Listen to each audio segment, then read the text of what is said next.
참 예수님, 오늘은 4월 15일 부활 제2주간 목요일입니다. 예수님께서는 파스카 제사를 드리시기 위하여 세상에 오셨고 순환과 죽음을 당하셨으며 또 부활하셨습니다. 그리고 우리도 파스카 제사를 하나님께 드릴 수 있도록 성령을 보내주셨고 성체성사를 세워주셨으며 이로써 교회가 세워졌습니다. 교회는 이 성체성사로 파스카 제사를 봉헌하며 살아갑니다. 파스카 제사는 하느님께서 전체 인류와 그리고 개별 인간들과 소통하시는 방식입니다. 단절되었던 관계가 예수님으로 말미암아 다시 이어진 것입니다. 속죄와 감사의 지향으로부터 시작을 해서 파스카 제사는 찬미와 청혼의 지향도 내포하고 있으며 세상의 죄를 없애시기 위한 대속의 희생과 이를 통한 일체 지향도 반드시 들어갑니다. 파스카 제사의 흐름을 이끌어주는 기능은 말씀 전례가 수행하는데 그날 미사의 독서와 복음에서 예언자들과 사도들 그리고 예수 그리스도께서 선포하신 말씀, 즉 하나님의 메시지가 선포됩니다. 전 세계의 가톨릭 신자들은 지역과 나라와 언어에 상관없이 똑같은 메시지를 선포받고 있습니다. 왜냐하면 매일 듣는 독서와 복음 말씀의 언어는 달라도 같은 성경 구절로 배치되어 있기 때문입니다. 말씀 안에서 같은 메시지를 하느님께로부터 수신하는 것입니다. 그리고 이렇게 수신된 메시지가 성찬전례라는 파스카 제사를 통해서 승화된 후에 각자의 삶으로 응답함으로써 다시 하느님께 우리의 메시지를 송신하는 것입니다.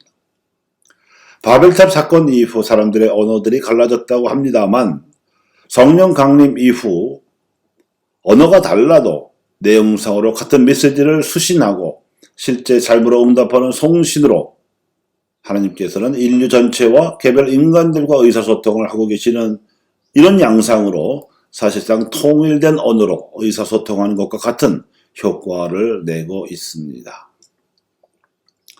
이스라엘 역사상 화려한 성전에서 형식적인 제사를 드려온 사두가이파의 대사제가 정작 예수님께서 하나님께 바치신 파스카 제사의 의미를 알아듣지 못하고 예수님을 죽였고 이제 다시 그 사도들마저 죽이려 들었지만 사도들은 대사제 같은 사람에게는 더 이상 순종하지 않고 하나님께 순종하고자 하였습니다. 사두가이들과 대사제가 바쳐온 유다교 제사 형식에서는 하나님의 말씀을 듣는 순서가 없었습니다. 아니, 하나님의 자리가 없었다고 할 수도 있습니다. 왜냐하면 대사제와 사제들은 속죄 행위를 유료로 대행하는 데 그쳤을 뿐이기 때문입니다. 매우 단조롭고 일방적인 제사였으며 그나마 제물을 접수하는 과정에 숱한 비리가 끼어들었습니다. 또 그와는 대조적으로 오늘날 그리스도교의 개신교 공동체들에서는 예배라는 형식으로 말씀 전례만 거행할 뿐 파스카 제사에 해당되는 절차가 없습니다. 그 예배에서도 말씀을 개별 설교자가 일방적으로 성경을 선택합니다.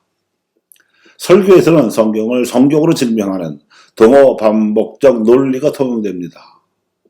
개별 설교자마다 말씀이 다르고 개별 예배당마다 다르며 개 교파마다도 다르고 나라마다도 물론 일관된 체계가 없이 중구난방으로 이루어집니다.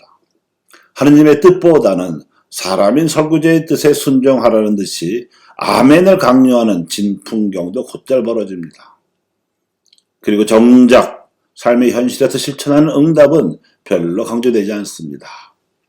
믿음의 실천이 없으면 그 믿음은 죽은 믿음이라는 야고보 사도의 말씀을 그네들은 부담스러워합니다.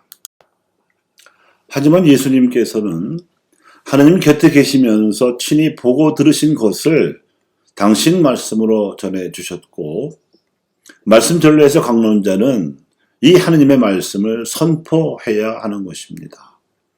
이 말씀을 받아들이는 사람은 성령을 받고 영원한 생명을 얻게 될 것이지만 말씀을 거부하면 성령을 받지 못하면 물론 생명을 얻지 못할 뿐만 아니라 하느님의 진노가 그 사람 위에 머무르게 될 것이기 때문에 말씀 전례는 하느님 백성의 구원에 매우 중요합니다. 그리고 실제로 말씀 전례는 그 메시지로 인하여 가톨릭 교회의 미사 안에서 거행되는 성찬 전례, 즉 파스카 제사를 매일 새롭게 살아있게 합니다. 이 말씀 전례를 온전하게 참여하며 하나님께서 건네주시는 메시지를 잘 알아듣는 요령은 이렇습니다. 성서 기록자가 누구든 해당 메시지가 언제 또 어디서 작성되었든 상관없이 전례 안에서 들려오는 말씀은 지금 우리 자신에게 하나님께서 말씀하시는 메시지라는 현재 의식이 필요합니다. 그리고 그 말씀을 듣는 여기서 선포되는 하나님의 메시지라는 현장 의식도 중요합니다. 마지막으로 메시지를 살아있게 만드는 관건은 그 말씀이 우리 자신에게 들려오는 것임을 알아차리는 주체의식입니다. 그리하여 지금 여기서 우리 자신이 수신의 주체로서 나설 수 있을 때 비로소 하나님께서 보내시는 말씀이 살아있게 될 것입니다. 그리고 성찬 전례는 파스카 제사 그 자체입니다. 이를 온전하게 참여하기 위해서는 이 안에 현존하시는 하나님의 영을 느끼는 영적 감수성의 생명입니다. 그 옛날 이집트에서 긴박하게 일어났던 이스라엘의 파스카 사건처럼 또 예수님께서 십자가 죽음을 하루 앞두시고 생애의 마지막 시간에 비장한 마음으로 제자들에게 유언을 남기셨던 예수의 파스카 사건처럼 상황의 긴박함과 비장함을 느낄 줄 아는 영적 감수성이 살아있어야 합니다. 우리 미사 참례는 이 두 파스카 사건을 배경과 기반으로 하고 있습니다. 주일이든 평일이든 미사에 참례할 때 하나님께서 우리를 마귀로부터 해방시켜 주시고 그 해방의 궁극적 지향이 영원한 생명으로 부활되는 것임을 명심할 필요가 있습니다. 해방과 부활의 현실을 구현하기 위해 드리는 우리의 파스카 제사는 미사 참례를 기점으로 일상에서 자신을 바치는 봉헌에서 완성될 것입니다. 이것이 모든 그리스도인들의 보편 사제 직무입니다. 감사합니다.